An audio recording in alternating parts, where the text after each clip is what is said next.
Shirika la Nyumba la Taifa Tabora limekuja na jengo kubwa la biashara ambalo litahusisha makazi pia. Jengo hili linajulikana kama Tabora Commercial Complex. Tumsikilize mhandisi ambaye anatekeleza mradi huu kwa kutueleza kinaga ubaga kipi ambacho kinajengwa mahali hapa na nini ambacho kinafanyika kwa sasa. Jengo hili lilianza mwaka jana mnamo mwezi wa 3 tarehe 21 kwa mradi upande wa phase 1 ambao ni gorofa ya chini na gorofa ya kwanza ambayo inategemea kukamilika mwezi wa 3 mwaka 2026 mwezi wa 3 kwa phase 1 ambayo ni floor ya chini na floor ya kwanza. Lakini pia kuna ongezeko la floor 3 za residential kwa maana ya makazi ya watu ambao pia tutaendelea nayo ambayo tunategemea ikamilike mwakani mwezi wa 3. Kwa sasa ndugu mwandishi, tunaendelea na kazi kama unavyoona.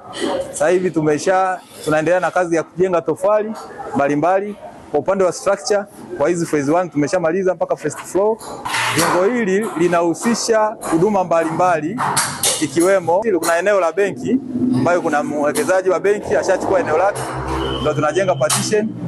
Kuna eneo la maduka mbalimbali, jumla ya maduka 35 kwa floor ya chini.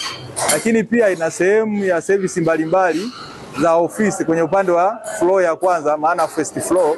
Lakini pia jengo hili lina sehemu tunaita apartments kwa maana makazi, kuanzia floor ya pili kwenda mpaka floor ya 5. Hayo makazi kuna nyumba za vyumba vitatu na kuna nyumba za vyumba viwili. Jengo hili kwa maana ya phase 1 ina gharama ya thamani ya bilioni 4.1 na tunatarajia kukamilisha kwa upande wa phase 1 mwezi wa 3 mwaka huu tarehe 21. Maduka tunapangisha mita mraba moja shilingi 25,000. Kwa maofisi tunapangisha mita mraba moja shilingi 18,000. Kwa nyumba yenye vyumba viwili vya kulala itauzwa shilingi 225,000. Kwa nyumba yenye vyumba vitatu vya kulala itauzwa kwa shilingi 295,000. Tunapenda kuwakaribisha wananchi waendelee kuchangamkia hii fursa ya kupangishwa kwenye maduka, ya kupangishwa kwenye maofisi au kununua nyumba. Nimetoka zangu Dar es Salaam baada ya kusikia kuna fursa ya mradi wa National Housing Tabora.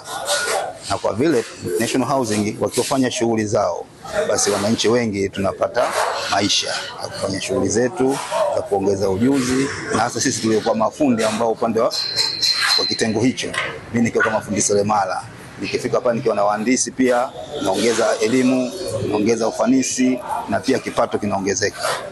Na pia wananchi wa Tabora wanapata fursa ya kupata kipato, ya kupata shughuli za kufanya. Kutoka Tabora, mimi ni Domina Manyila wa Shirika la Nyumba la Taifa.